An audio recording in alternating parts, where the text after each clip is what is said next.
Штипски Стипион се фати за работа. Од денес екипите на предпријатието започнаа со уредување на игралиштето на улица Личка.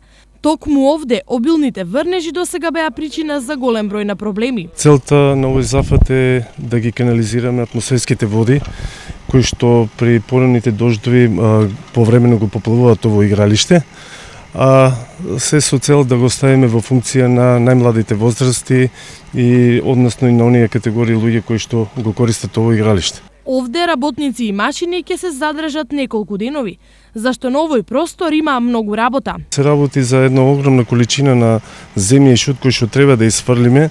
Од овде некаде околу 100 до 150 кубика на земја треба да се isфрлат, ќе се постават некаде околу 100-150 метра одводни цевки, така што мислам дека со овој зафат ние ќе го доведеме во ред ово игралиште. Заштитата на детското игралиште од дождови ќе значи и заштита на овдешните куќи од поплави во иднина.